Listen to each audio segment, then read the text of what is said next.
शेतकरी बांधवांसाठी आज एक आनंदाची बातमी आहे। तर आता सोमवारला पीक विमा 17 जिल्ह्यांमध्ये जमा होणार आहे, जे की 10,000 रुपये। लगेच यादीत तुमचं नाव तपासा, SMS देखील आलेले आहेत। तर आज रात्री 12 वाजेपर्यंत पीक विमा इथं जमा होणार आहे। तर आपल्या सर्व शेतकरी बांधव व धारकांसाठी एक मोठी आनंदाची बातमी घेऊन आलेलो। तर आता सरकारकडून पीक विम्याची जी काही रक्कम आहे ती जिल्ह्यावाईज 10,000 रुपये इथं मिळत आहे। तर आता पैसे कधीपर्यंत इथं येतील, यादीमध्ये नाव कशा पद्धतीने तर तपासायचं आहे।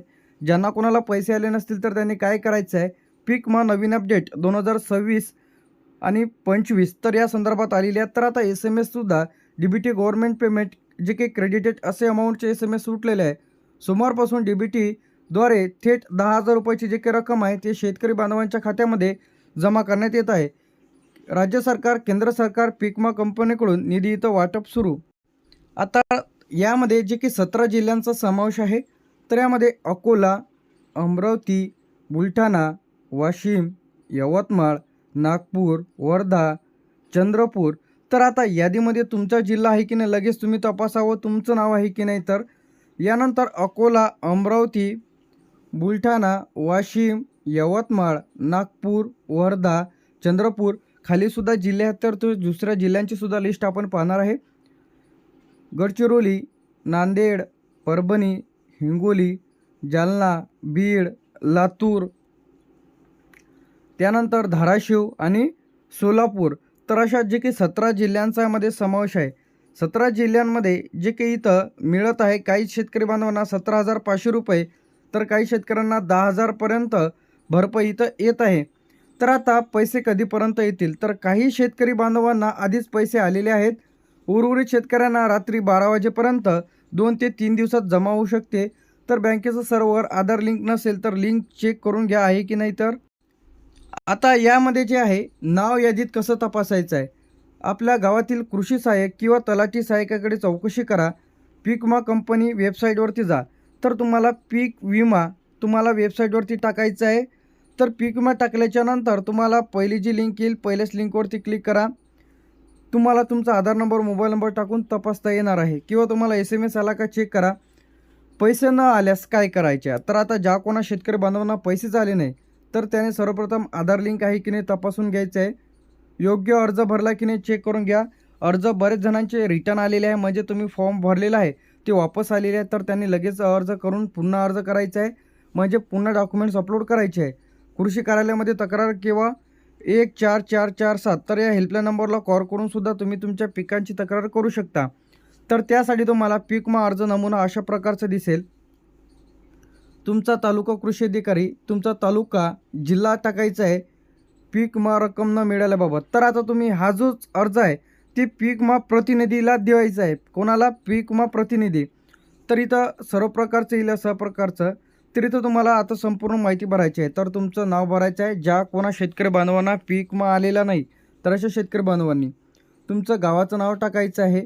त्यानंतर तुमचा तालुका टाका, लिहायचा आहे, तुमचा जिल्हा, मोबाईल नंबर तुमचा असेल XYZ तुमचा टाकायचा आहे, तुमचा आधार क्रमांक टाकायचा आहे, जे की शेतकरी बांधवांना पीक विमा आलेला नाही, खाते क्रमांक टाका, त्यानंतर बँकेचं नाव टाका, पिकाचा प्रकारमध्ये सोयाबीन आहे, कापूस आहे, तूर आहे ते तुम्हाला टाकायचं आहे। त्यानंतर इथं याचमध्ये तुम्हाला खरीप आहे की रब्बी आहे ते तुम्हाला टाकायचं आहे। यामध्ये तुमचा गट क्रमांक टाकायचा आहे, कंपनीचे नाव, आता ते तुमच्या पीक विमा पावतीवर बघायला मिळेल। तर कंपनीचे नाव नाही टाकले तरी चालेल, पण तुम्हाला अर्ज क्रमांक टाकायचा आहे।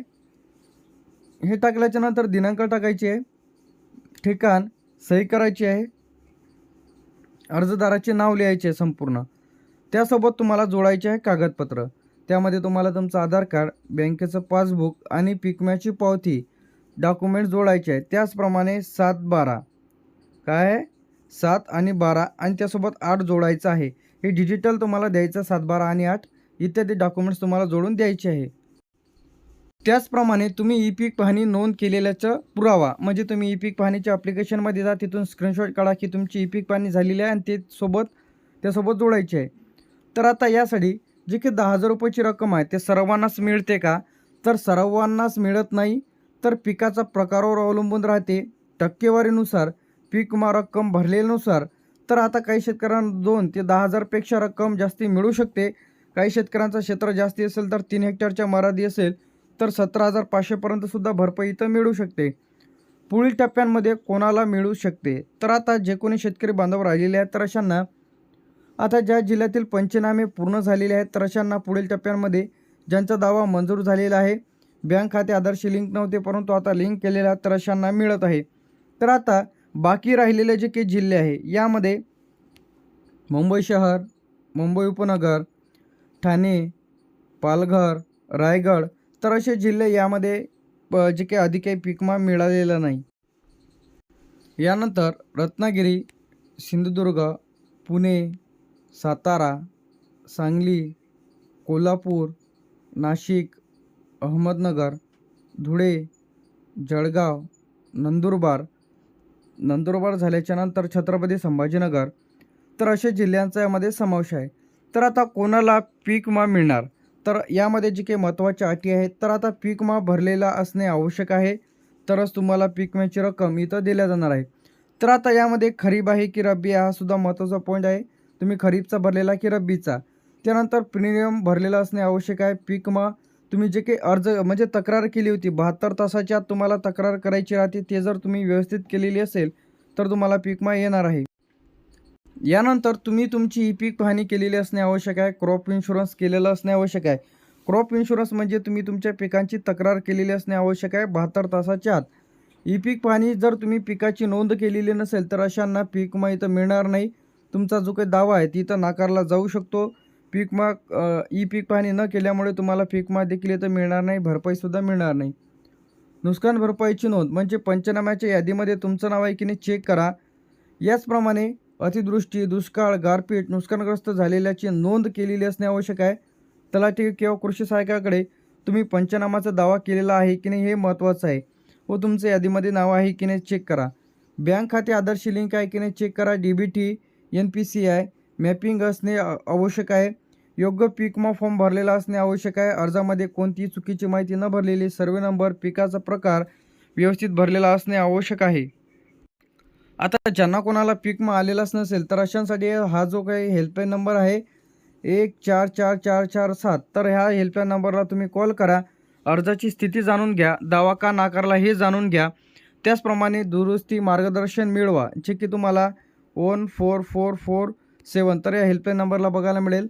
कोणाला पीक विमा इथं मिळणार नाही, ज्यांनी पीक विमाचा फॉर्म भरलेला नाही अशांना मिळणार नाही. ज्यांनी ई पीक पाहणी केलेली नाही अशांनासुद्धा मिळणार नाही.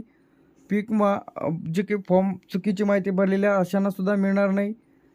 पिकाची नोंद केलेली नाही अशांना मिळणार नाही. आधार लिंक नाही अशांनासुद्धा इथं मिळणार नाही. तर लगेच तुम्ही तपासा. ज्यांना कोणाला पीक विमा आलेला नसेल तर अशांनी 144447 तर या हेल्पलाईन नंबरला कॉल करून तुम्ही पिकांची तक्रार करा. तुम्हाला का पीक विमा आलेला नाही संपूर्ण डिटेलमध्ये माहिती या हेल्पलाईन नंबरला कॉल केल्यानंतर बघायला मिळेल.